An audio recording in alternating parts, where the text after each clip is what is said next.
Welcome back to the Talking Sports Podcast. Good morning, good evening, good afternoon to those listening around the globe.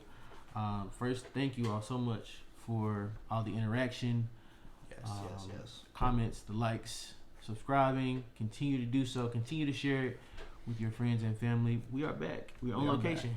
Yes, it's good to be back, not on Zoom. Thank you guys so much for being patient with us, but we back in person.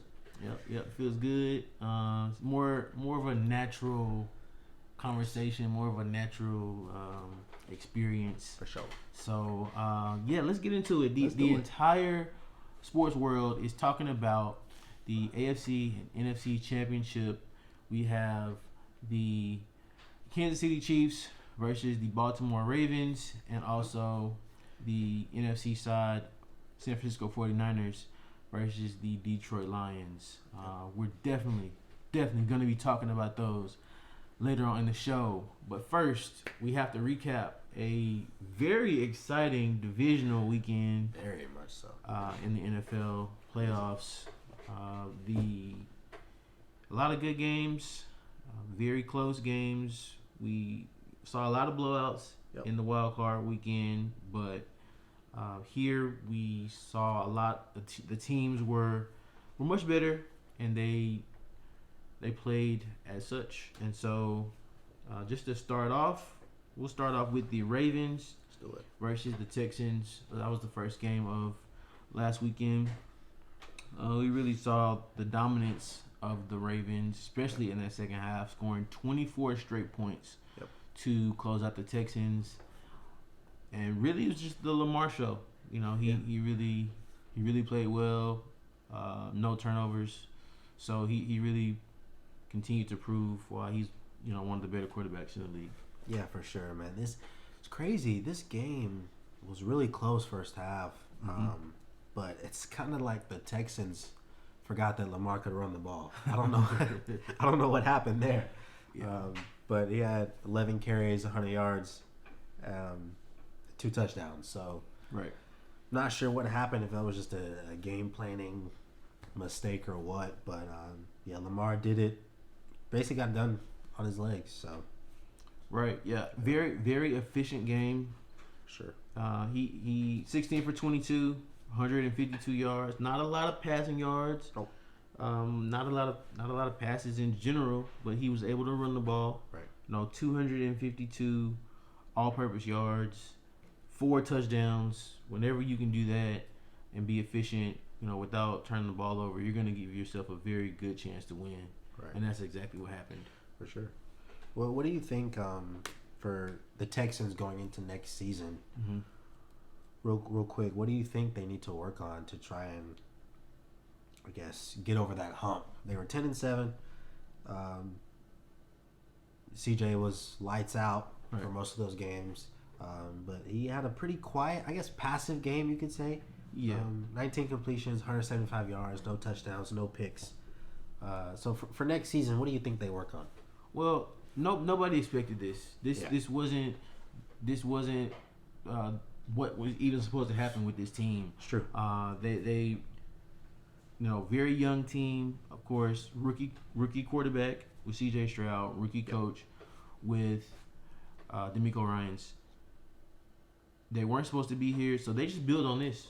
Yeah. They just build, continue to grow. Now we'll see if he has a sophomore slump. They have film on him this year. True. So they'll be able to look at the film, see what he does well. Coaches these days typically do watch film on you, and they know what you do well. So, from season to season, things might change. So, they have to get healthy as well, though. Tank Dell was out for the playoffs. They did not have him. Sure. He was a very important piece this season for them. So, him being back in the fold for next season will help Nico Collins, will help, Dalton Schultz and CJ, and that offense will still be able to flow as it should. Now, I think a very important factor for next season is if their offensive coordinator, Bobby Slowick, gets a head coaching job. Right. We saw this season where a few teams, especially the Eagles, they lost their offensive coordinator. They did not look the same. Yeah. And they struggled It's true. to, manufacture the offense that they did last season. So that's going to be an important factor if he stays or if he goes to a different team and gets a head coaching job. I felt like they had a rapport and they really had a connection that helped, especially when you have a defensive head coach. You have to have that offensive presence, offensive coordinator or quarterback's coach or what have you, that can help the quarterback. So that'll be an important factor. For sure. Yeah, I agree with that. They gotta try and keep the guys around that got you to where you are. For sure. But at the same time, for those coaches, I get it if they want to go take a head coaching job. So. Right, and we'll definitely be talking about the coaching carousel later on in the show because there's a lot of pieces, that fell into place for these teams. They got their new coach, and there are still some that haven't yet, and they're more than likely waiting on the next couple games to end before they have those interviews. So we'll definitely be talking about that later on in the show. Stay tuned. So let's get into the next game. Very, very good game between the 49ers and the Packers. Yep. It was a game of the night. Was that Sunday or Saturday? I don't remember. That was Sunday? Sunday night. Yeah, I want to say. Yeah, I think Sunday night. But 49ers, they squeaked out a win against the Green Bay Packers. I thought personally that the 49ers were lucky to come out of this game. I agree. They did not play all that well. They played well enough to win, but it wasn't a clean game. Yeah. The rain was a factor. They had some hiccups in the passing game. I don't think either team really ran the ball enough. Yep. We look at the carries. Green Bay had 18 carries, I think, with Aaron Jones. Yep, 108 yards. Mm-hmm. Yep. And the 49ers had 17 carries with Christian McCaffrey. Yep. Especially, in those conditions, you would expect the teams to run the ball more than they did. But I do feel like the injury to Debo kind of hampered them a little bit. So I guess just talk about that a little bit as far as the rushing. Yeah, it was, I think, closer than we probably predicted. We got to go back and see what our score was. For sure. But a lot closer than we thought at first. But, yeah, it was Aaron Jones, coming off of last week against the Cowboys, had a similar game. His stat line might have actually been identical minus the touchdowns last week, of course, 2 weeks ago. But McCaffrey and Aaron Jones were definitely the star of these teams. I think if you're averaging over 5.5, 6 yards per carry, you should probably get 25 to 30 carries. That's just my opinion. Yeah, I agree. And that'll limit some of the forced errors you'll have on your quarterback, especially in these conditions. Because Jordan Love did have 2 picks. The last one cost them the game, of course. Purdy didn't have any. Played a good management game. But with these 2 star running backs, you gotta. I don't want to say run them into the ground, but use them a lot for sure. For sure, yeah. I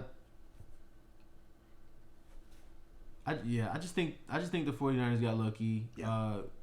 Green Bay, if you look at the game 2 weeks ago against the Cowboys, Darnell Savage literally had almost the exact same play that he had against Dak Prescott. Yep. It was a. Now, if the conditions were different, and maybe that's the factor. If it wasn't raining, then he'd be able to catch the ball. But it was the exact same situation, and as soon as it happened, I said, Darnell, you dropped the pick against the Cowboys. But you caught the pick against the Cowboys, but you dropped it against the 49ers. Like, what's going on? I know everybody is up to play the Cowboys, and everybody wants to beat the Cowboys. Like, it's just a thing at this point. And so I think that was the key to the game. That drop pick 6, he literally had it to the house. Nobody was gonna catch him. No. Same situation, maybe just on the opposite side of the field. Yeah. I mean, of course, hindsight is 2020, but who knows what would have happened after that? You know, once that pick happens, that first pick happens, you start to get in your head as a quarterback, and you really, it's just tough. I think I don't know. That was the key to the game for me. Yeah. Though the Packers dropped 2 picks in that game. Dropped 2. And so I feel like it would have been a lot different. But the Packers they got their picks at the end of the game with Dre Greenlaw and his performance.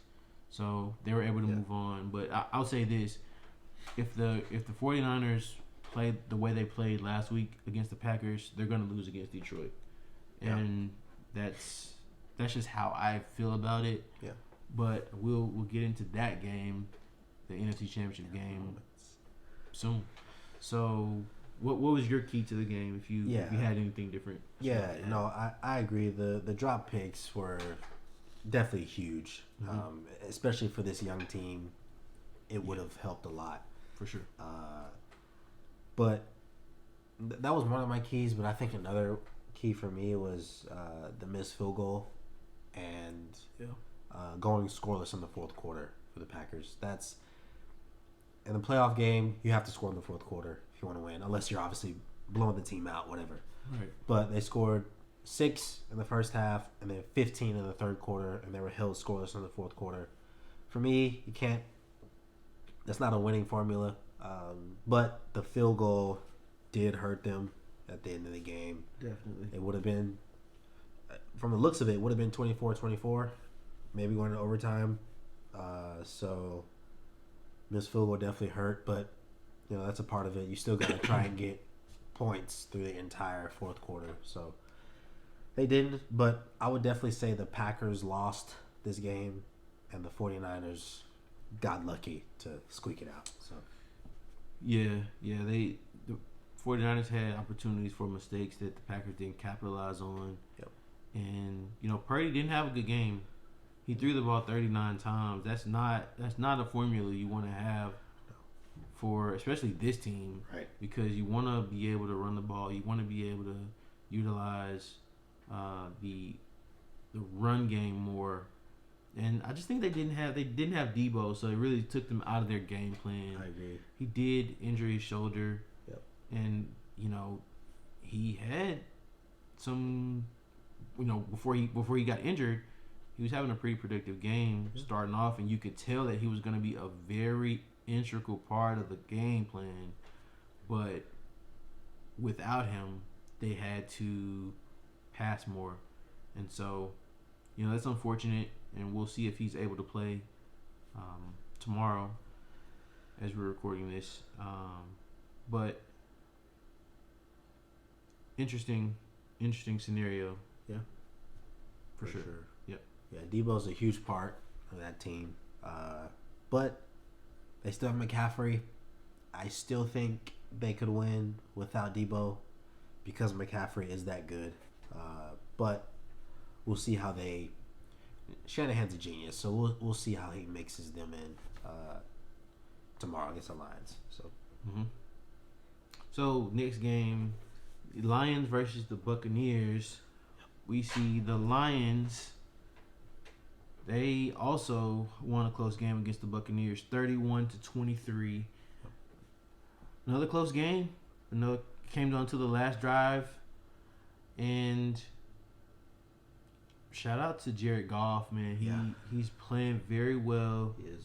Teams aren't really able to get pressure on him like they may want. Yep. So that's really helping him out. He hasn't turned the ball over these playoffs. He has, this past game, he had 2 touchdowns. Yep. Very efficient. 30 for 43, 287 yards and 2 touchdowns. So, very efficient game for him. 43 passes is a lot. It's true. Jahmyr Gibbs is just a monster. 9 carries, 74 yards and a touchdown. Incredible. He also had 4 carries for 40 yards. I think he's going to be the key in this game against the 49ers coming up because he's so very dynamic. Right. and he's going to be able to put pressure on the linebackers in a way that the 49ers didn't really do a whole lot of, which is very surprising. They didn't, throw a lot in the backfield as far as passes to McCaffrey. So and Sam Laporta, they just have weapons all over the field, and if you can't get pressure on Jared Goff, then he's gonna spread the ball around. He's gonna spread the ball around, like you said, and it's just gonna be difficult. Yeah, I think it's kind of the same story here for both teams. It's like you have these elite running backs that are, showing you in the first half that they're producing. In the second half, you just kind of get away from it, and quarterbacks just start passing and passing and passing. But the Lions were able to pull it out. Obviously, Baker threw the late pick. Mm-hmm. That's still the deal. But, yeah, for me, this Lions team can go as far as they want to. If they keep playing mistake-free football, they can beat the 49ers, and they can go to the Super Bowl. So we'll see what happens there. But I feel like you have to run the ball more. You don't want Goff throwing 43 times, especially against the 49ers. Yes. So try and establish that running game early, and see what they can do. Yeah, and Baker had a first quarter pick, and he had a fourth quarter pick. That was it. And that's two moments where you don't want those mistakes to happen, because they can really set a precedence for what's going to happen throughout the game. And ultimately, if you have a pick in the fourth quarter, it's going to ultimately end your game. Exactly. And so, crucial mistakes. And you said it last week in your final words. Quarterbacks cannot make mistakes. Yep. And we're in the playoffs. You have to play mistake-free football. That's right. And in the end, whenever the Super Bowl is over, you're going to see the quarterback that wins that Super Bowl and more than likely wins that Super Bowl MVP. You're going to go through their playoff log, and you're going to see how many picks did they throw in the playoffs. It's going to be very minimal, 0-1. Yep. How many fumbles? 0. Mistake-free football is so very important. And on the flip side, those teams that didn't make it, how many picks did they throw? 1, 2 to 3. Yep. And those mistakes, those misses on those passes. So you really, as a quarterback, you really have to be focused, and to not make those mistakes, which are so very crucial, because it takes away possession. Yep. And possessions are crucial. Right. In playoffs, you want to have more possessions. You want to have, more plays, and you really want to capitalize on those moments that you have. Yeah, for sure. Yeah, these teams, I think they know and understand that it's win or go home. So you have to limit the mistakes as much as possible. But yeah, shout out to the Lions. I was not very, I guess, high on Goff early on. I knew the team around him and the coach was great. Mm-hmm. The talent is there. For sure. But I thought Goff would let them down, and he hasn't yet. So I got to eat my words. Shout out to Jared. He's been playing good.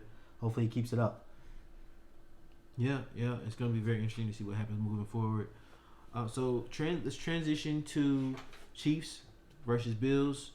I think this was the best game of the weekend. Yes. This was the most anticipated game of the weekend. I know I was tuned in because Chiefs are my team, of course, as you may know. One of my teams, because I am a Chiefs and a Cowboys fan. We can talk about that in the comment section down below if you want, just to see how that happened. But Chiefs, they pulled it out. Yeah. They were the underdog going into the game, but as I stated previously, and I'll continue to state, when you have Patrick Mahomes, you have Andy Reid, and you have the defense that they have, you can win any game. Yeah. And we saw that here. The game plan that Steve Spagnuolo had for the Bills was masterful. Yeah.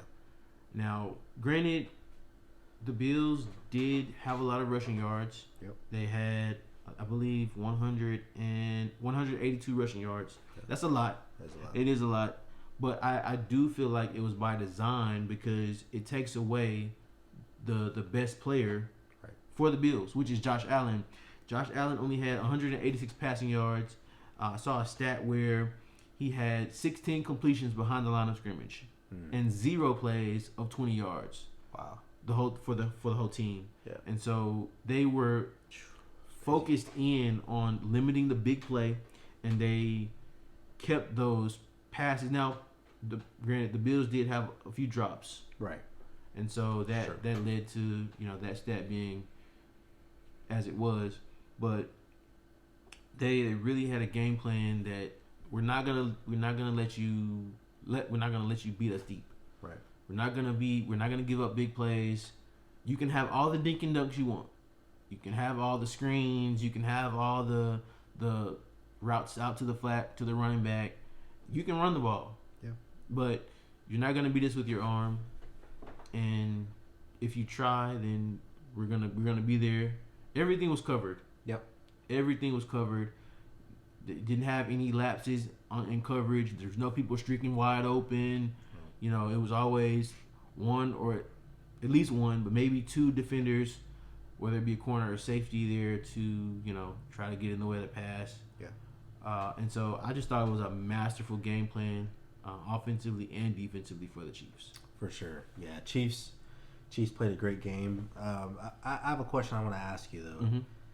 Stephon Diggs had 3 receptions, 21 yards. Yeah. He had 8 targets, so only caught 3 out of 8. Curious, do you know any one of them or both of the cornerbacks that were on Stephon Diggs? Yeah, L'Jarius Sneed and Trent McDuffie. Interesting. You remember what I said last week? I do remember what you said, but for the audience sake, go ahead and refresh. Maybe they didn't watch, so refresh their memories. I said that it's going to be a rough night for Stephon Diggs. Yeah. Because L'Jarius Sneed and Trent McDuffie are no joke. They're serious, big time. So I figured it'd be rough for him, and it was. He had 21 yards to show for the night. Obviously, tough night for him. Mm-hmm. And they got it. The Bills got it done on the ground, but you got to be able to throw the ball and get in the end zone there. So, but in their defense, the Chiefs' defense, the Bills have been struggling since they made the switch over to Joe Brady being their offensive coordinator. It's true. They took the ball out of Josh's hands, and they really limited the pass game because Josh would make mistakes with his arm. And throwing picks, and especially in the red zone as well. Yes. Yeah. And they really didn't have a good rapport. They didn't have a good connection, I guess you could say, in later half of the season, and it really showed. They couldn't get on track. They couldn't really get on target as far as the pairing. Josh Allen and Stephon Diggs. And I don't know what's going to happen this offseason. What's going to happen with Stephon? We saw, not this season, but last season where they really had struggles. Yeah. At the end of the season, Stephon getting in Josh's face and talking and really, being a diva. So it's going to be interesting to see what happens, with this team because they have a lot of pieces that could be in flux. And so, once the offseason hits, we're going to talk about every team and we're going to, see what they need moving forward. Right. And, what offseason moves are going to be made to, better themselves for the season. But, for this game specifically, it just was not a good game passing. Yeah. And you have to limit what the other team does best. Yep. And Josh Allen is their Superman. He's their hero. So you have to limit him. Now, Josh did have a good game running. Yep. 12 carries, 72 yards, 2 touchdowns. But again, that's game planning. Right. If he beats you with his legs, so be it. So be it. But you can't let him beat you with his arm. Again, 39 passes, 186 yards. Yeah. That's 26 passes, completions. right. For 186 yards, and that you want to at least be for your passes sake at least 10 yards of play Right. for your completions anyway. Yeah. So that's not a win. That's not a successful formula to win when your defense is like the Bills, which is not one of the elite defenses. So at least I would say. Yeah. So let's move over to that side. The Chiefs offense versus the Bills defense. Do you remember what I said last week about this game? I do not. What did you say? So I said that the Bills would struggle on defense because they didn't have the pieces to stop Patrick Mahomes. Yep. If you play zone, he's going to carve you up because you're not bringing pressure. The Bills don't have a D line to where you can get pressure without blitzing. Right. Exactly. So playing zone, he's going to carve you up. But if you play man and you try to blitz and he's mobile enough, and we've seen Patrick Mahomes in the biggest moments use his legs. Absolutely. And he did that this game. 6 carries, 19 yards. Now it doesn't look like a lot, but he doesn't get sacked a lot. Right. And he gets those timely first downs. And I think they ran the ball very well, but again, it's just no mistakes. Patrick Mahomes, very efficient, 17 for 23. This is a stat line that is for a quarterback. This is what you want to see. 17 for 23, and we saw it with Lamar too. Yep. 16 for 22. Patrick Mahomes, 215 yards, 2 touchdowns, a beautiful pass, wide open to Kelsey. Yeah. And so Kelsey had 2 touchdowns. So shout out to Kelsey. He looks like he was really in rare form. Back to the Kelsey that we typically see in the playoffs. And so they just couldn't stop him. They couldn't stop him. They scored on a lot of their drives. Let's see, how many punts did the Chiefs have? 1. They had 1 punt. Yep. It was 1 punt the entire game, and so that is, that's perfect. That's what you want to see. Now, I predicted that this game would be 30-27. It should have been 30-27. Right, should have been. Because it could have been more than that if the Chiefs didn't fumble on the 1 yard line, but that missed field goal for the Bills, it hurt them, but it didn't sting as bad as if they made the field goal and the Chiefs went down and scored, which would have happened, by the way. I mean, let's be real. Probably. If you were watching the game and he made that field goal, there was ample time on the clock for Patrick Mahomes to go down the field, waste some clock, get a few first downs, and kick the field goal to win the game. I thought that's what was going to happen. I was waiting for the text. I was about to text you. My prediction hit. Right. My prediction hit, but that's not what happened. A missed field goal. Another wide right scenario for the Bills. Just very tough. Very tough. But I think the balance of this offense is just Pacheco being able to run the ball. Sure. Clyde Edwards-Helaire coming in. He had 2 huge runs. And personally, I think the scariest thing, and teams will have to look forward to this, and I think they should be frightened by this. Marquez Valdez-Scantling, 2 catches, 62 yards, no drops. Right. I think that's the scariest thing that the team should be worried about because he's back. A lot of the season, he had struggles with drops. For sure. And he did not perform. Wasn't even playing a lot. Wasn't playing a lot. Didn't get a lot of touches, a lot of PT. Yeah. But if he's on, and if he can be a big play guy, if he can catch the ball, then it just gives Patrick Mahomes even more confidence to throw to him. Yeah. And so, as earlier during the season, they were playing a lot of guys. Yeah. Wide receivers. Justin Ross was getting a lot of time. Sky Moore was getting a lot of time. along with the addition of McCole Hardman. He's back into the fold. Rasheed Rice, trying to see who could catch. Noah Gray, Justin Watson. Yeah. We saw so many guys, and they were just showing who's gonna be that guy, But right. it's like NBA. Like NBA season, regular season, you're playing 10, 11 guys, 12 guys. Right. Huge rotation. But then once playoffs hit, you shorten that rotation. You're playing like 8 guys, maybe 9 if you have a good bench. Right. But they shorten their rotation. We know the guys that are going to be out there. It's going to be Travis Kelce, Rasheed Rice, Marquez Valdez-Scantling, maybe Noah Gray if they do the tight end set, and maybe Justin Watson. But those are going to be your 4 guys. Yeah. And they're really producing. And I just think that the Bills couldn't really stop them. It should have been worse than what it was, but I agree. That fumble kind of hurt them. But yeah, it was a good game. It was a good game. I'm really starting to feel bad for the Bills and Bills fans just because they had some ups and downs in this season, like they kind of do every season.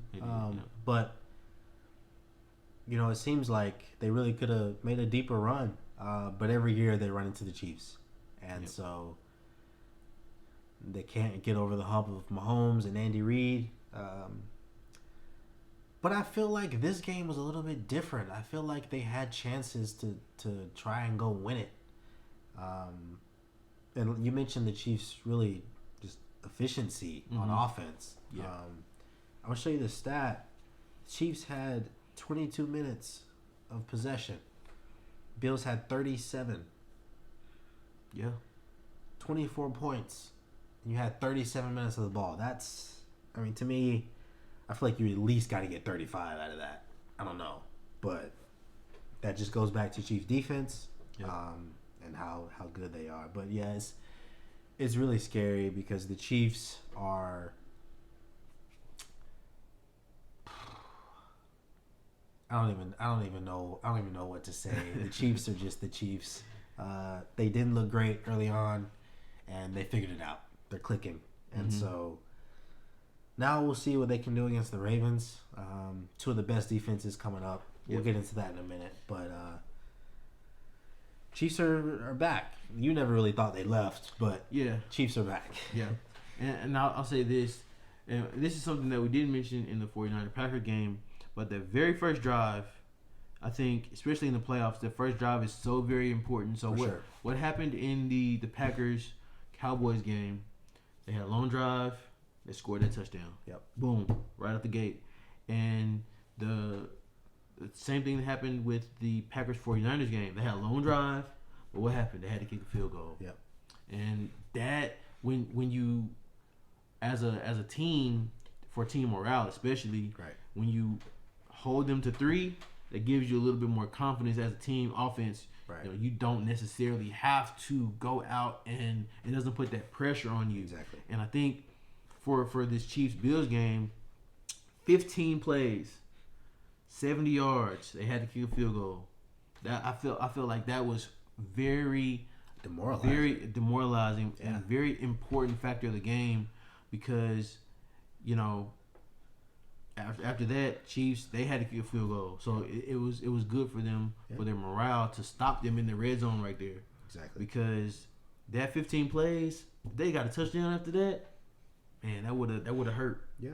We don't know what the outcome of the game would have been. Exactly. So that those key moments of the game, the first drive of the first half, first drive of the second half, those are moments in playoff football where you have to capitalize. That's right. And as a defense, if you can hold them, that just gives you more confidence throughout the game. Right. Yeah. You definitely want to get that first touchdown, first drive touchdown if you select to receive the ball or whatever.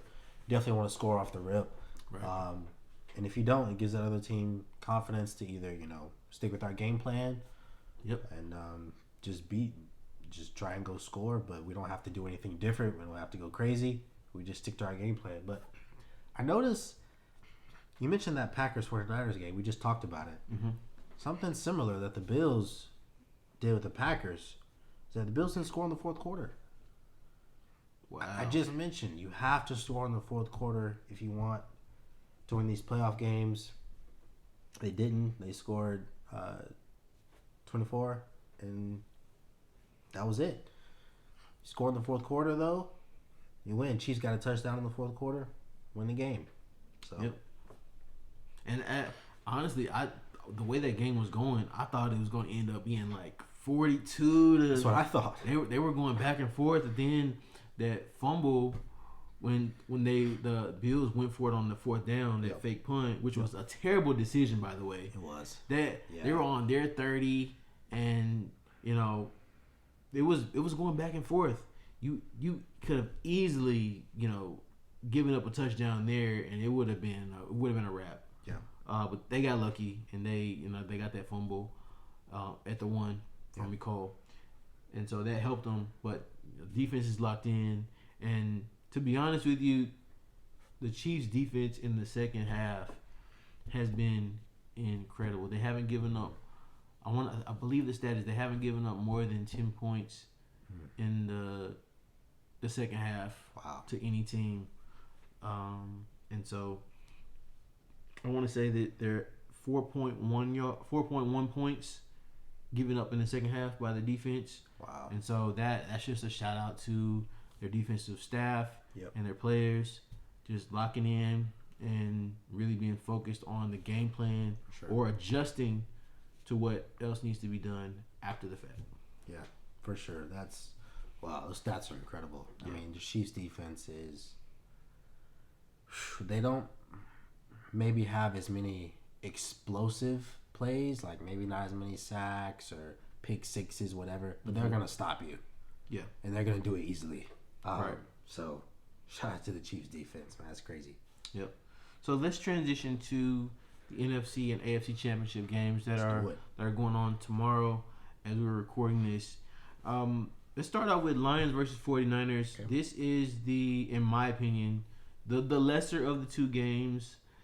I do believe that it's a good game, of course. Both teams coming in 12-5. Yep. It's interesting. We have the 3 seed and the 1 seed for both conferences. Both conferences, yep. AFC and NFC. And that's just interesting because you look throughout the landscape of the season where those moments where the roles could have been switched. Right. These are the 4 best teams in the NFL. I agree. And so Ravens won, 49ers won. We saw that. Chiefs 3, but they were better than the Bills all season. Right. The Bills did beat them in the regular season, which, kind of led to them being the 3 seed. Yeah. And the Lions being the 3 seed because they lost to the Cowboys in the regular season. Of course, that game was nip and tuck. Honestly, the Lions should have won that game, but they wanted to be cute. Right. And they wanted to try to fake out the refs and the Cowboys. Go for it 3 times or 2. Yeah. When you should have just, take the field goal. Lions should have been the 2 seed. Chiefs should have been the 2 seed. Yep. But the Lions versus 49ers, the game is going to come down to defense and who can stop who. Yeah. And, mistakes. Like you said. Yeah. Which quarterback makes the most mistakes? Whether it be, errant throws or interceptions. So what's your key? What's your factor for this game? I want to make a prediction. Okay. I'm going to say if the quarterback throws 1 or more interceptions and the team has 1 or more fumbles, that team will lose. Whichever team does that. Right. I think that can be proven as far as any game, really. Yeah. That what's going to happen after the fact. Right. For sure. That's my key to the game. For me, I think everybody's kind of counting the Lions out. Analytics have 49ers 74% chance to win. I think it's going to be closer than that.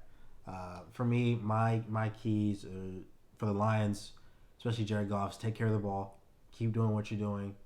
But as far as a coaching game plan perspective, you have to put the ball in the running back's hands. You have to get Montgomery and Gibbs going early, and then you work your way into Jared Goff, spreading the ball around, running your offense like that. because Amon-Ra St. Brown, he's going to get open. He's a great route runner, very strong, fast, so he'll get open. But you have to run the ball. I would want to see from the Lions a total of 30 carries. Total? Of at least, you can say 30 total or just 30, 15 and 15 from each Gibbs and Montgomery. Right. I think it needs to be more than that. It needs to be more than that? I do. You have... I agree. The Lions especially, they have the... Well, so the key to the 49ers defense is their linebackers. Yep. Fred Warner, Dre Greenlaw, they can stop the run and they can be in coverage and stop the pass. We saw that last week. Yep. Dre Greenlaw had 2 incredible picks of Jordan Love, and so they're going to be the key. So you have to run the ball to set up the pass, the play action pass. So they need to run the ball. David Montgomery needs to be that bruiser. Jahmyr Gibbs needs to be that speedster around the edge. For sure. On those tosses, those sweeps, those jet sweeps. Jameson Williams, his speed is going to be a factor on the screens, on the jet sweeps as well. Yep. They need to run the ball. They need to run the ball. I believe they need to run the ball 45 times. If they can run the ball 45 times collectively with their running backs and wide receivers, I think they have a chance to win this game because, number one, it's going to limit possessions for the 49ers. It's going to take clock. Right. And it's going to set up the play-action pass, which we know Jared Goff is one of the better quarterbacks in the league at. And so if he can do that, that's going to set up Amon-Ra St. Brown. Yep. That's going to set up Sam Laporta, which is a huge factor of this game. You know, Sam Laporta versus those linebackers and safeties. Mm-hmm. The secondary of the 49ers is their weakness. For sure. And if you can block them, if you can block the 49ers, if you can, limit the pressures, limit the sacks, they can be thrown on. But you have to run the ball to set that up. Well, and that's what Green Bay didn't really do enough of. Right. To where Jordan Love could be effective in the play action and, escaping the pocket and getting those guys open. Right, and that's what I was going to mention. I mean, you mentioned Dre Greenlaw, Fred Warner, you got Bosa, you got Eric Armstead, Chase Young on that line. Their front seven is their best part of that defense. Yeah. So, question for you, if you're coming from the Lions' perspective and you can't run the ball early, what do you do then? Do you just try and pass? Do you still try and mix it? I mean, what's the backup plan, I guess? Well, I'm not Ben Johnson, and he's been doing a masterful job. Yeah. He's gonna be a head coach very soon, and the teams are waiting. The two teams that are left to fill their coaching spots are waiting for him to be done. Yes, but begging. But I think you have to. Well, let's just say that Jared Goff has proven that he can throw the ball around. Yeah. But the 49ers defense is not the Buccaneers defense. And so very true. If they can't run the ball, it's going to be a struggle. Yeah. They do have weapons, but you have to just be very, very careful that Jared Goff is not the reason why you lose this game. Right. You have to keep trying. I just think that's the key. Like, you can't stop running it because and really the key to the game is more than likely going to be the Lions defense. Yep. They did get 2 picks last week against Baker Mayfield. And so if the Lions can force turnovers, if Aiden Hutchinson can wreak havoc, he's going to be a key. I just feel like the Lions they're set up so well for the future. Like, we see a lot of their young players be effective and important players. For sure.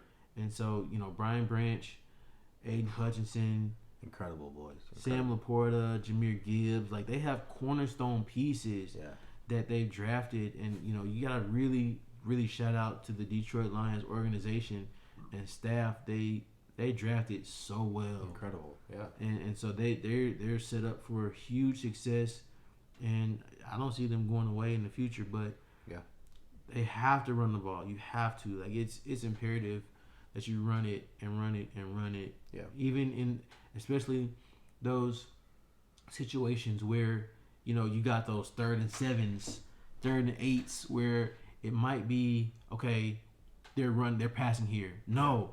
Surprise them with a run. Surprise them with a draw, a counter. Like, though you have to do those things to kind of throw them off and run it out of shotgun. You know, don't be so obvious with it so that, you know, it throws the 49ers off. I think that's going to be the key. Yeah. The key for the offense anyway. For sure. No, I agree with that. Yeah, you can't abandon it early if it doesn't work. You got to try and stick with it. Right. So I fully agree. Let's talk a little bit about Deebo Samuel. Okay. We mentioned how, you know, he left the game early. The Packers seemed like he was going to be a huge factor in that game. Yeah. How much is he a factor in this game? I mean, do you think they need him? Are they just going to try him out and see if he can go? If not, they'll sit him. I mean, what do you think? Well, he is going to play. They said he was good to go. Yep. Reports are saying that he's going to play, but he's not going to be 100%. Yeah. And so that's key for them because and it's a shoulder. You know, you could easily fall on it and re-injure yourself. Right. So I'm sure he's going to have it wrapped, have it taped, or maybe in a sling or something. Not a sling. What do they call it? A harness. Yeah, I think they harness it. Yeah. But he is going to be important because, you know, in an offense like that, it just gives you one less person to focus on. Right. And so if you don't have Deebo, then you can focus on Ayuk, or you can focus on Kittle, or you can focus on McCaffrey, and you don't have that wrinkle of, you know, is he going out in a route or is he coming around the run? Like, you don't have to necessarily focus on that because he's out and there's really no one to really replace him in that role that he has. But, you know, we did see Juwan Jennings come out and have some key catches for them. That's true. And so, you know, if they utilize him well, then, you know, then we'll see what happens. But he is going to be a key factor for him. We'll just have to see how much he plays and if he, you know, re-aggravates it, you know. Right. But yeah, I do think as far as predictions go, I'm gonna say it's gonna be another close game just because I don't think Brock Purdy is gonna be able to carry them to the point where their offense is just unstoppable. And I think the Lions are really gonna focus and hone in on the run. And so I can see a similar game as far as like Packers scoreline as far as in the Packers game. Yeah. You know, 27-24. I think it's going to be close. Yeah. I think the line's too much. They have it at 7.5, I believe, or 7. But I think it's going to be a 3-point game. You know, 24-21 or 27-24, something like that. And I'm gonna give it to the 49ers. Okay. Just because I do think they're a better team, but I would not at all be shocked if the Lions win. Yeah. I've been struggling with this score prediction. Yeah. It's a tough game to really... It's tough. To really score. I really want to go Lions because if they just keep playing the way they've been playing, they can probably pull it out. Yeah. But, God, I hate to do this to Goff. I'm sorry, Jared Goff. I think it's going to be the same way that Tampa Bay ended their season. On a pick. With the late pick. I think it might be the same for the Lions. So, I'm saying this. I'm rooting for the Lions. I am too. I'm rooting for the Lions, but, you know, we have to do this in a way where we are, you know, giving proper analysis and not just who we're rooting for. Exactly. But, I don't want the 49ers to win it all. Not at all. Not at all. But I think it's going to be a good game. Yeah.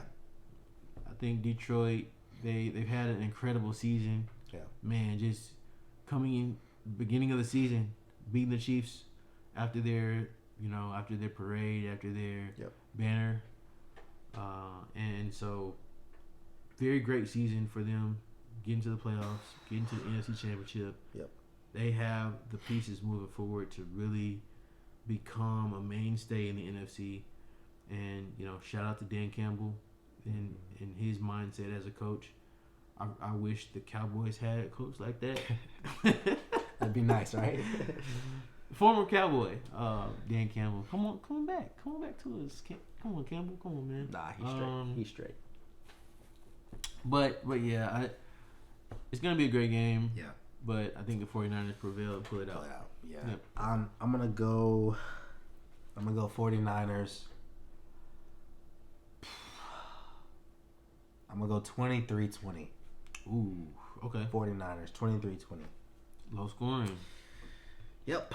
Gonna be a good game. For sure. So let's transition to the game of the weekend. A game I'm so excited about. Sunday, 3 o'clock, CBS. First game of the day? Tony Romo, Jim Nantz. Hello, friends.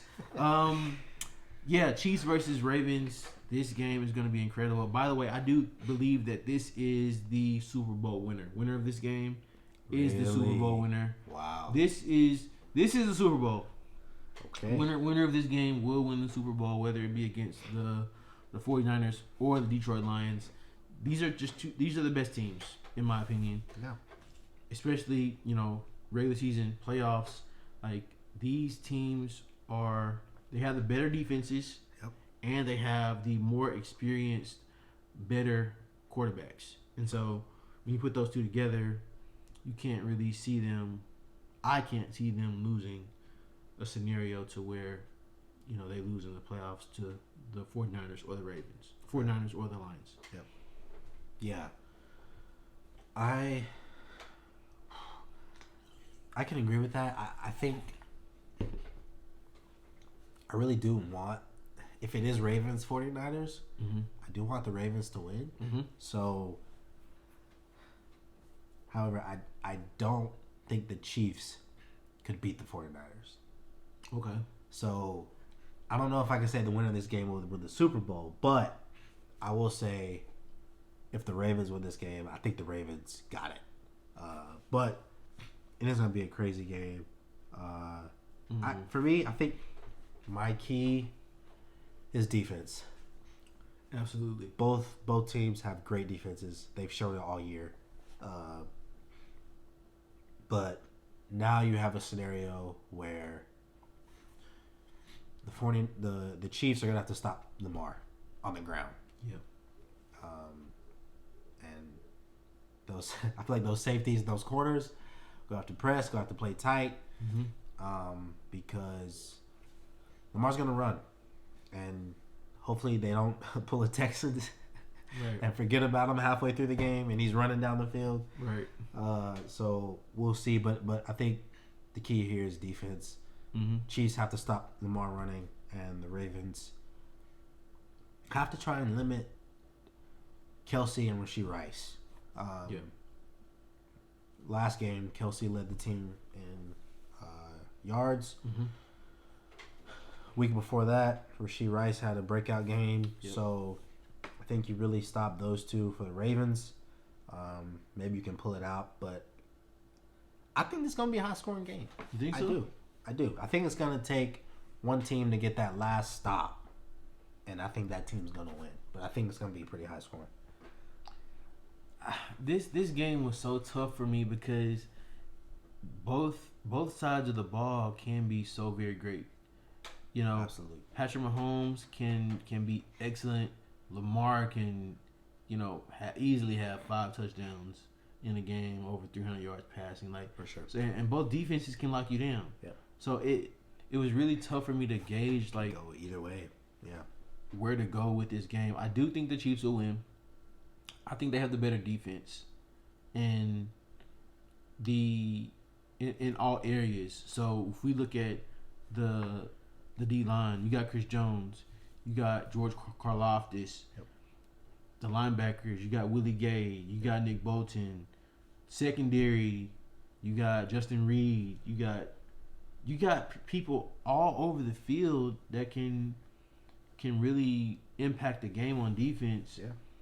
The Ravens do have a good defense collectively. I think their scheme is better than the players themselves. I agree. But the defense is there for the Chiefs to really limit the run game, D-line, linebacker. And then, if Lamar does get out of the pocket or, get to the second line of defense, then the safeties can come down. But I think the Chiefs can game plan in a way where they can either play man or zone. If you need to spy Lamar, you got the linebackers and the safeties to do that. Right. If you want to play man, they have the corners to lock down Zay Jones, Odell, or Bateman, whoever you want to throw out there. Yep. They can. I think they're a very versatile defense in that way. Yeah. Where they can play man or zone. They can blitz from, all their exotic blitzes that Spagnuolo puts out there. Right. So, just looking back, these games have been high scoring. Yeah. And I honestly don't know. I'm gonna say, fringe high score. I'm gonna say 30-26. Okay. Something around there. Chiefs. Yeah. Okay. 30-26 Chiefs. The Chiefs are not gonna give up 30 points. They haven't done it all season. It's true. They're not gonna do it. Again, the second half defense is just remarkable. So I'm gonna say 30-26 is gonna be. This game is gonna end on a fourth quarter incompletion from Lamar. Lamar's gonna have to scramble and try to get somebody open, and I think it's gonna be on an incompletion. From Lamar. So that's how I think the game's gonna end. I definitely could see that. Yeah. Chiefs defense is incredible. That scenario makes sense. I'm gonna go Ravens. Okay. I'm gonna go Ravens. I think I gotta stick with my Super Bowl pick. Ravens 49ers. I'm gonna say Ravens take this one. Score prediction? I'm gonna say 27-24. 27-24? Ravens. Okay. It's gonna be a great game. Let us know down in the comment section who you all are picking for your Super Bowl picks. We're 2 weeks away. This is it. We're 2 weeks away from the Super Bowl. So let us know who you guys think are gonna be in the Super Bowl in 2 weeks. Will it be Chiefs versus Lions? Will we have a rematch of Week 1? Will it be Chiefs versus 49ers rematch of the Super Bowl from a few years back? Yep. Or will the Ravens get in? Finally. Will it be Ravens 49ers? That's also a rematch of the Super Bowl down in New Orleans some years ago. Yep. Or will it be 49ers versus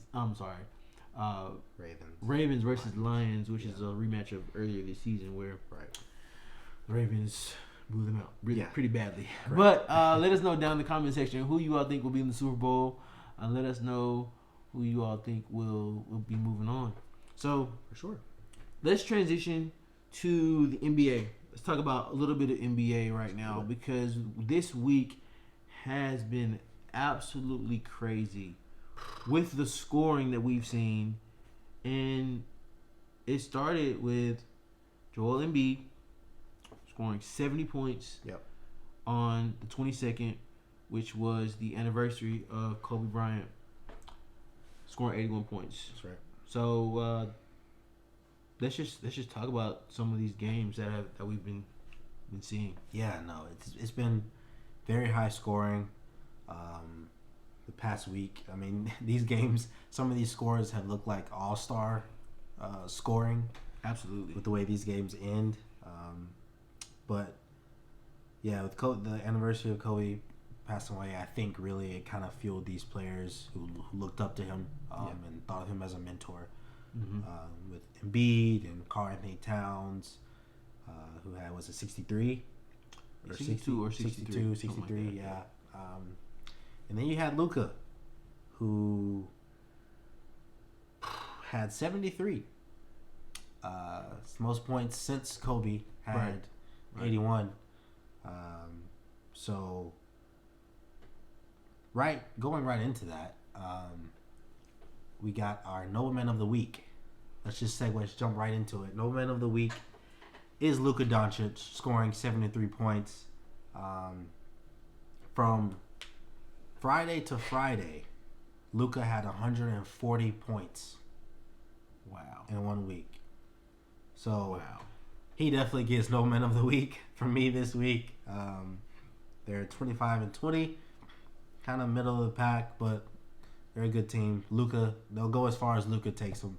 So shout out to Luka. But yeah, man, these scores have been crazy. So what do you contribute to these scores like this? I mean, we've seen it in the past few years with Donovan Mitchell scoring 70 last season. Right. And Trae Young, I think Trae Young had 70?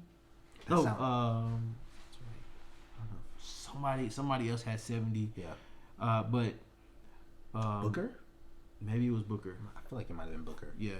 But what do you think contributes to these high scoring games or these high scoring, points from these players? Is it just tell us. For me, I think it's two things. Teams are it's middle of the road. Teams are starting to get a little bit tired, a little bit worn down. Kind of trying to press their way through. Defense is a little bit lackluster from teams now. But I think you got All-Star break coming up. I really think that's kind of what it is. Teams are kind of just looking for that break, ready to get there, so they aren't playing as much defense as they should. But what would you say? Yeah, I definitely agree. These teams, they travel a lot and they don't get a lot of time to rest, and playing the game of basketball is not as fun as it is. It's not easy. They have conditioned their bodies in a way where they can really sustain it, but offense is really taking precedence, and it's really, and let's just give it to them. These guys are elite scorers. They're elite, and the defenses you can't do what you used to do 30 years ago. Yeah. You can't hack. You can't be as handy. You can't. They'll quickly throw you out for a flagrant 2. Yep. And it's just even if as frustrated as you get, you can't really do much about it. And but also again, these guys are elite. They're the best at what they do. They score the ball. Luka Doncic is one of the best scorers that we've seen, and it just seems so effortless. He can shoot it from 35 feet. He can also take it into the hole and score. Yeah. But I want to ask you a question, because this is the more alarming thing to me. Right. How do you have these players that score 60 plus, but the team still loses?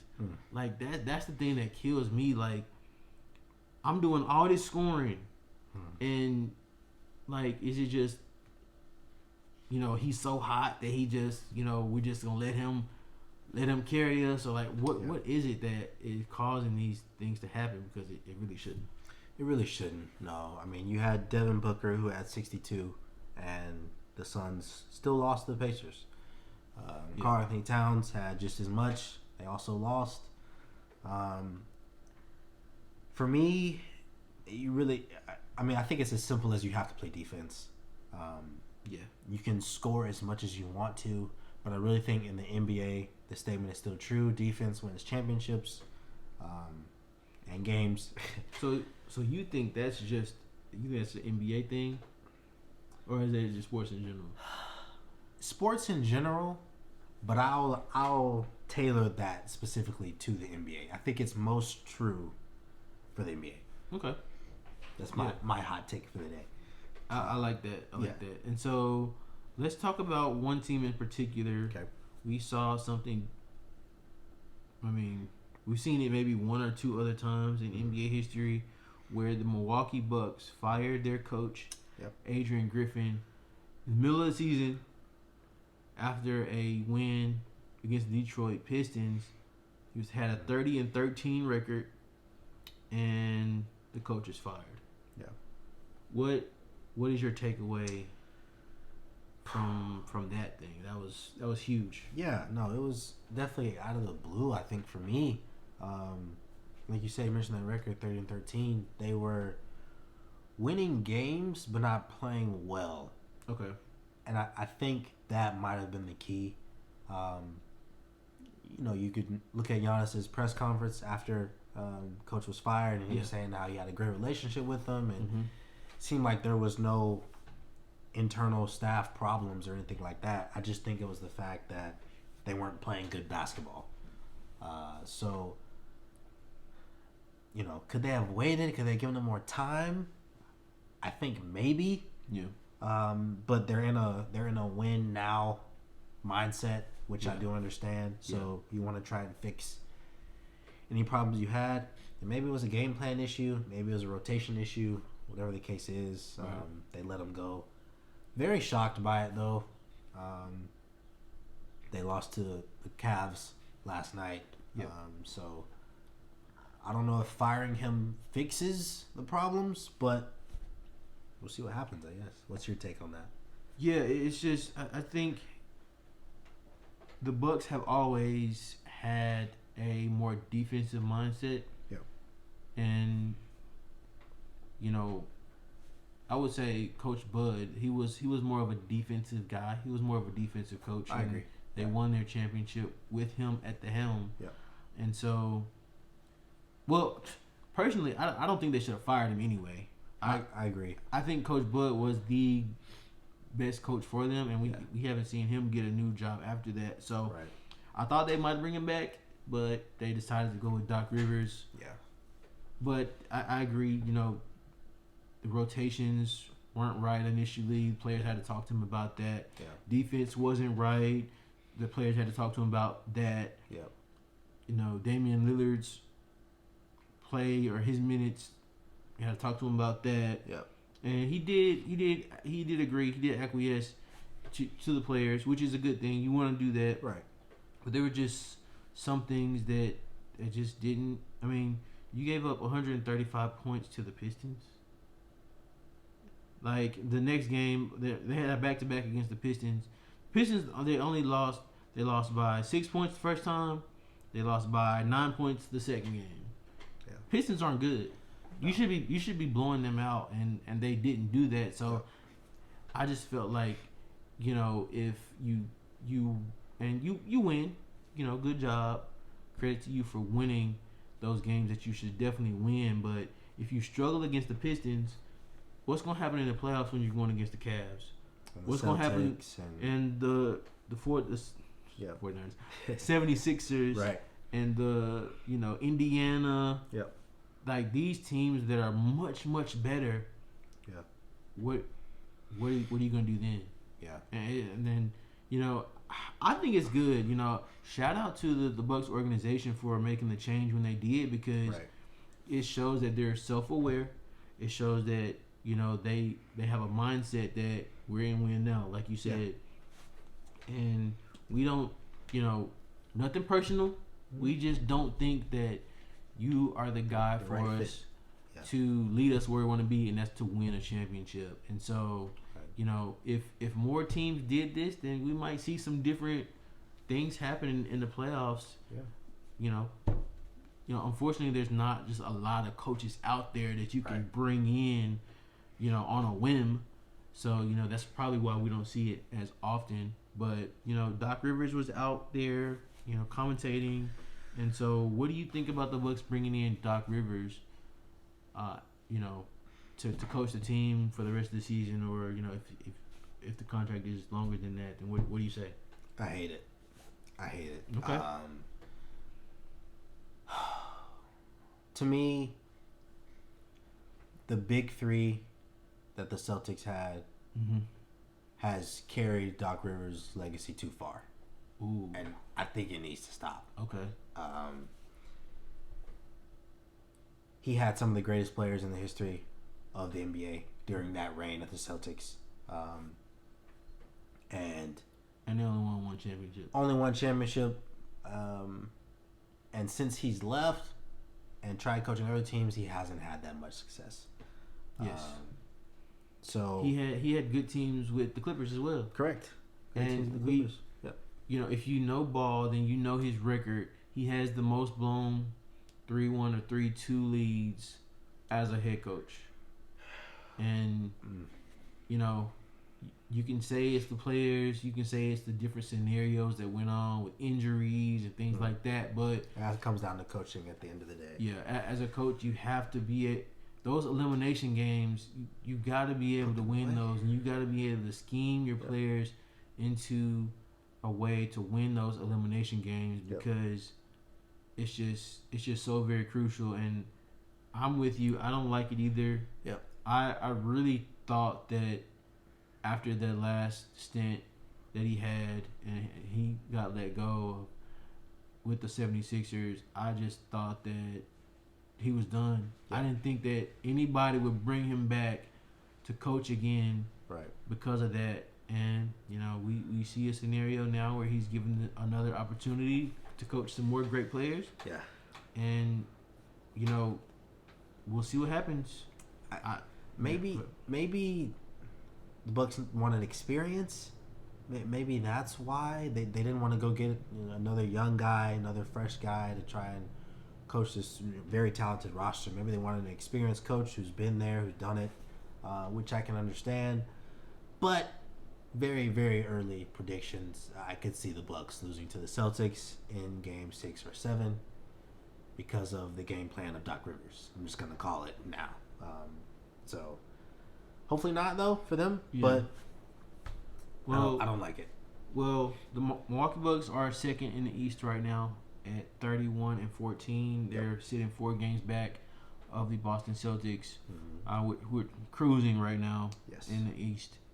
And so if the playoffs started today, then guess who they'd be going against? Their arch nemesis, the Miami Heat. And who knows what would happen. Maybe the Heat will beat them in the first round of playoffs again. Could happen. As they've done, 2 of the last 3 seasons. Right. Or 2 of the last 4 seasons. Yeah.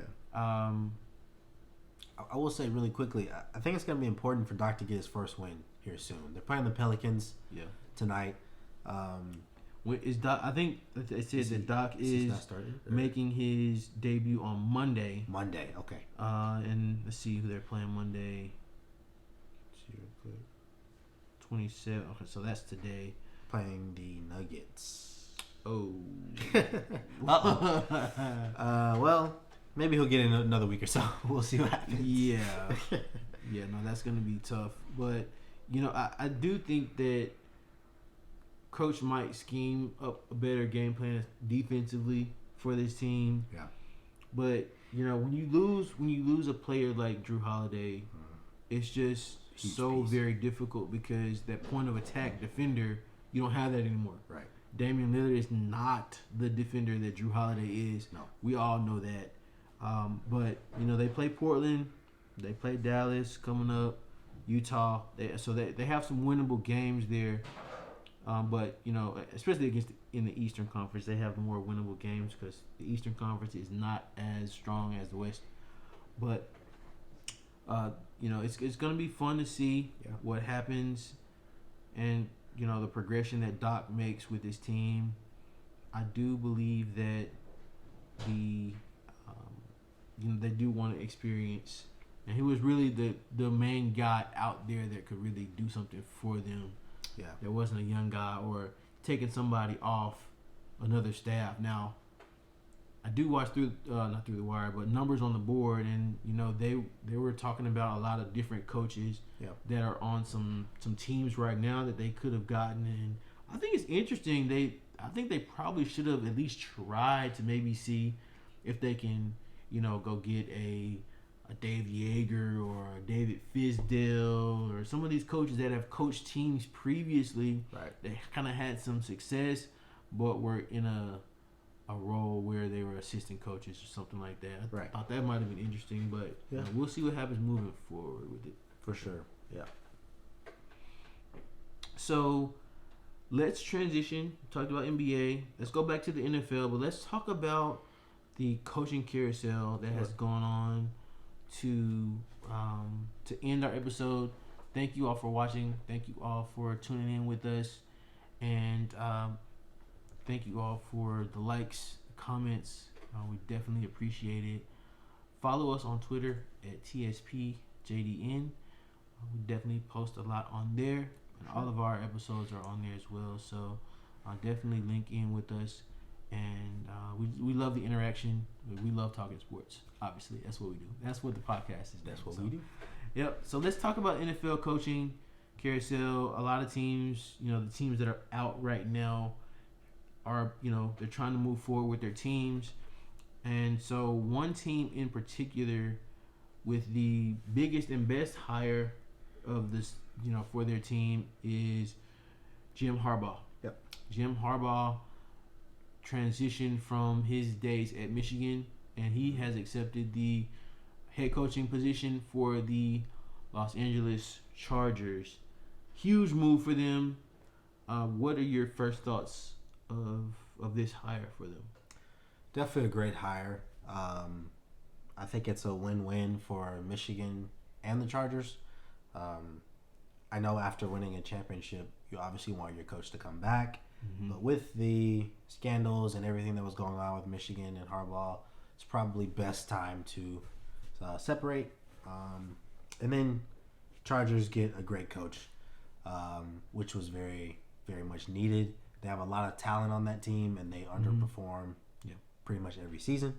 Mm-hmm. So I would definitely say it's good coach for them. I want to see what changes are going to happen to the offense, because I feel like that's really where they need to take that next step. Every year Justin Herbert has kind of had the same numbers since his rookie year. He's kind of done the same thing. He hasn't really gotten better or worse. But in the NFL, you have to continue to get better. Agreed. And so I'm curious to see what Harbaugh is going to be able to do with that team and the talent that is on that team. But I love it. Love the move for the Chargers, and excited to see what they can do. Yeah, no, I definitely agree. I think it's a great hire. He's a great coach. For sure. And we've seen it on every level. He's won a championship with Michigan, of course, this past season, and he was a great coach for the 49ers back when he was with them and that team, and really just changing the culture for them, getting them back to the success that they wanted and they were looking for. Right. And really with not a lot of talent. Like, he had Colin Kaepernick back when in the 49ers. Yeah. Colin Kaepernick went to Utah or BYU or something like that. I couldn't even tell one of those colleges. I mean, he can. And JJ McCarthy, he wasn't this prototypical guy that in college that you think about as a quarterback, but he was able to get the most out of him and the team and the defense, and he just seems like a all around good coach for offense and defense, and I think it's going to help them out tremendously. Now the Chargers, they're in a difficult situation because they're going to have to make a lot of changes with their team. Yeah. They're over the cap. They have a lot of players who are older, and Mike Williams coming off injury, Keenan Allen, Derwin James, Bosa boy, and they got to make some decisions with the team. Eckler, he's a free agent. Yep. Don't know if they're gonna bring him back. Right. So we have just Justin Herbert as the quarterback, but after that, it's just talent could be leaving. Talent could be leaving. Left, the money situation is difficult. So I do think that it's a good hire for them because you don't know what's going to happen. But if you have a good coach and a good quarterback, we've seen you can have success. Yeah. And so it's a good start. Much better than what they had previously. He's the best coach that the Chargers have had in a long time. So. Hopefully he can stick around and give some, give some help to the Chargers, they've been right there for the longest time because Justin Herbert and those Phillip Rivers years, they were always on the cusp, but never really able to get over the hump. Yep. And granted, they've had a lot of teams that they've had to be in competition with as well. Sure. Patrick Mahomes now with Tom Brady, Peyton Manning, those Ravens teams. Yep. His brother, of course. That was the Super Bowl. Right. But they've never been able to get over the hump. But I think this is a great hire and a great opportunity for them to see what they can be in the future and really just help, like you said, get Justin Herbert over the hump and help him to progress and grow as a quarterback from being, A minus B plus quarterback to the A plus quarterback. Exactly. That they really, really need. Yeah. And it's going to be very important as well for the Chargers to draft very well in this next upcoming draft. Yeah, that's going to be very, very key. Being over the cap and, not really being able to go get anybody, free agency, whatever the case may be, you have to try and draft well. And I think Harbaugh's he's a great drafter. He knows talent when he sees it. So him and his staff. He might try to bring in a lot of his Michigan guys. That's true. Which could be something that he might want to do because it was a very well balanced team. Blake Corum, he's coming out. Yep. They need a running back. For sure. The Chargers need a running back, and so they need some defensive help. Yep. They had a good corner. I think his name is Sandstrain or something like that. Yeah. But so that would be cool to see. So the draft is going to be very, very important for them. For sure. So our next team, I think it's the Panthers. Yes. They had Dave Canales, the offensive coordinator for the Tampa Bay Buccaneers. We saw him do a great job with Baker Mayfield this past season and just getting their offense on track. And you see him go to the Carolina Panthers. Yeah. Talk about that hire. Yeah, definitely good hire for the Panthers, who obviously had a young team. Bryce Young, who's had his rookie season. And I think there's some talent on that team as well. Obviously, defense is not great. O-line's not great. But there are some pieces you can work around. Yeah, for sure. And taking the coordinator of the Buccaneers, who I think Dave did a great job of taking this team, who last season was okay, but now being a lot better than they were. With Baker and Rashad Wright and Mike Evans, those boys. So I think if you can, maybe get Bryce some help on the O-line. I don't know if Thielen's going to come back. I think he is. So contractually, he might have to. Right. Yeah. So hopefully they can do some work, and that division really isn't great. Yeah. So hopefully they can try and rally some guys together, see what they can do. But I think it's a great hire. I think Dave's a good guy for sure. So. Yeah, you have the opportunity to come into it like Houston did this season. Exactly. Good offensive coach. Defense has some pieces, like you said, just to mainstream, and he can get some good defensive coordinators around him. Yes. He's more than likely going to be calling the plays, so he can really work with Bryce and get the best out of him. Because if you look at the situation, Baker, undersized quarterback, not the tallest guy, not the prototypical quarterback. Exactly. And so you see the same thing with Bryce there. Smaller quarterback who has some mobility that you could take advantage of, and you want an offensive guy in the helm that can really, young guy. A lot of teams are moving young now, which is cool to see. Dave Canales, he's going to be a good hire for him. So we'll see what happens with the Buccaneers in the future, and they're gonna need a good draft as well, for sure, just to get younger and put some pieces around Bryce Young for sure. So let's move on to the Patriots. This hire happened a while back, but they brought in Gerard Mayo. Yes. He has been a staple for the Patriots for quite some time. He won a Super Bowl with them. Yes. And he's been their coordinator for on their defensive side for quite a while.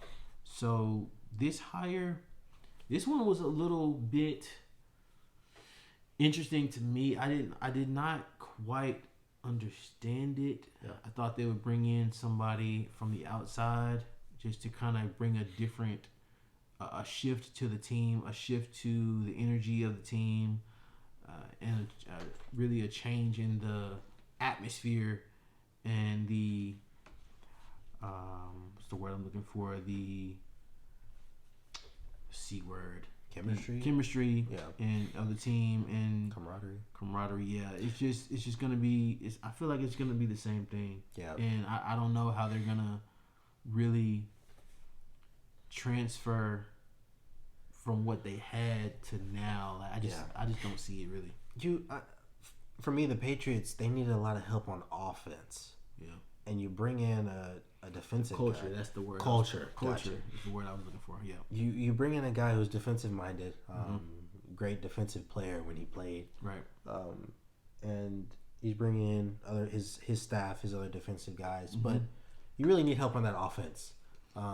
Patriots defense, big time. Didn't give up a lot of points. I mean, they didn't win a lot of games, but they didn't give up a lot of points. They got some stops. The defense was good.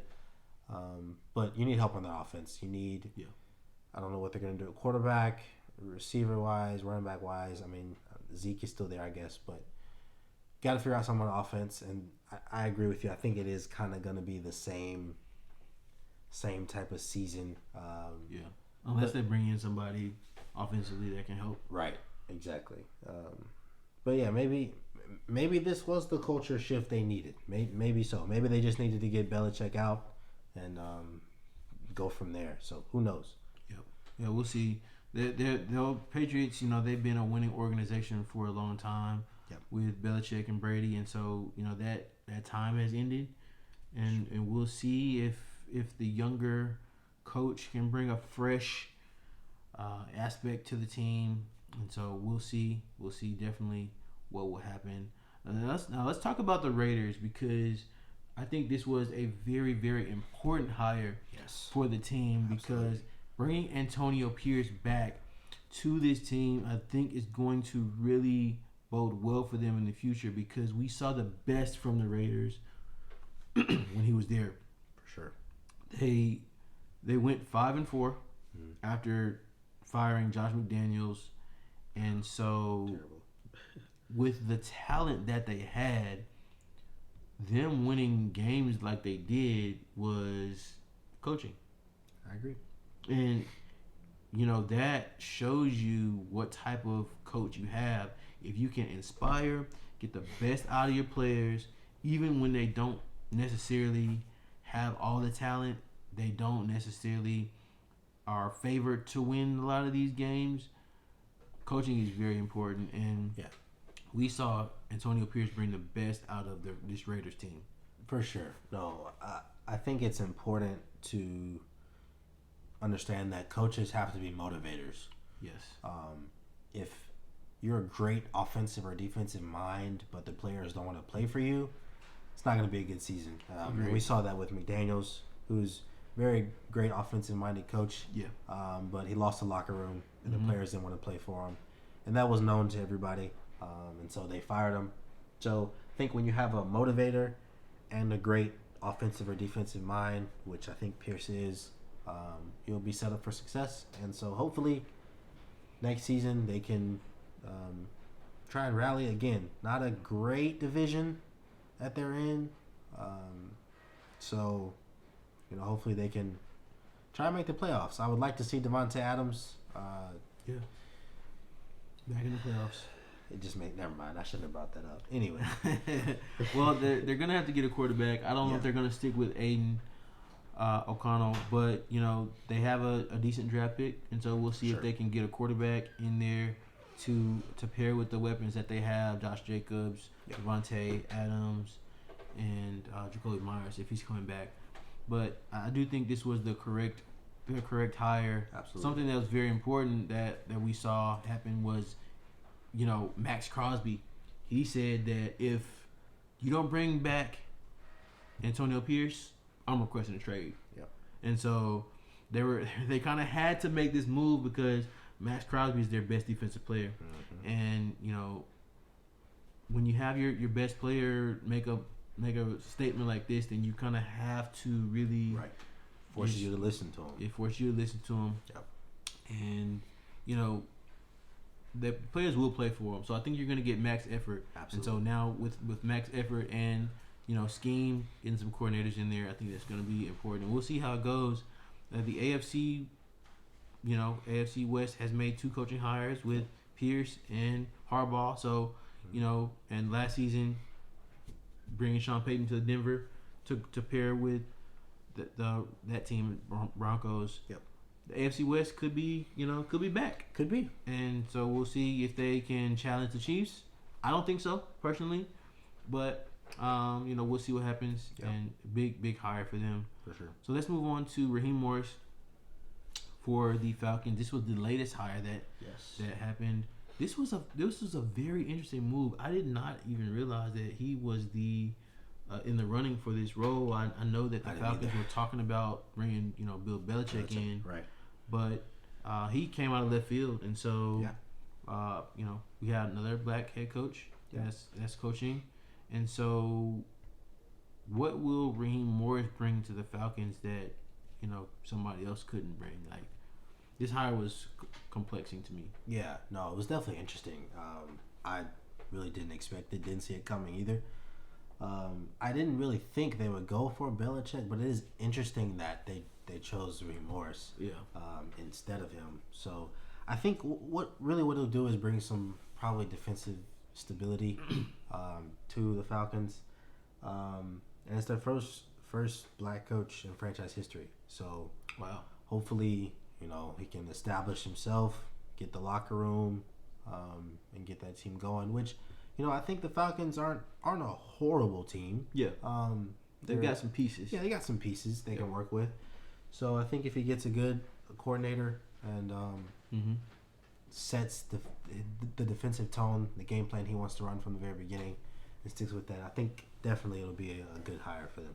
Yeah, and so just researching, Raheem Morris actually served as their interim head coach back in 2020. Okay. And so he was there for a while. He went 4-7 in that short stint, and so they bring him back into the fold. Gotcha. And so be a little familiar with him. Yeah, I don't. Yeah, based on that, I don't know if it's gonna be like super long term. Yeah. Especially if things don't go well, but they have some pieces like you said, Bijan Robinson, Kyle Pitts. That's who this team needs to get on track more than anything. Like, it's clear. Kyle Pitts, it has the potential to be incredible, but no, since he's been in the league, nobody has been able to get him on track yet. Right. And so, hopefully, of course, Raheem Morris is a defensive guy, but hopefully they bring in somebody who can really get him on track and get this offense rolling. They need a quarterback. They got Drake London, Kyle Pitts, and Bijan. Yep. If you get a quarterback to pair with those guys, then you have the opportunity to really take a weak division in the NFC South, and you can propel yourself into playoffs and success that you really need and really are looking for. Absolutely. Because they have the potential, they have the guys. They just need more direction, and they need a leader at that quarterback spot. So exactly, it's going to be interesting to see. I think we have one more coach after that. Let's see. We have Titans.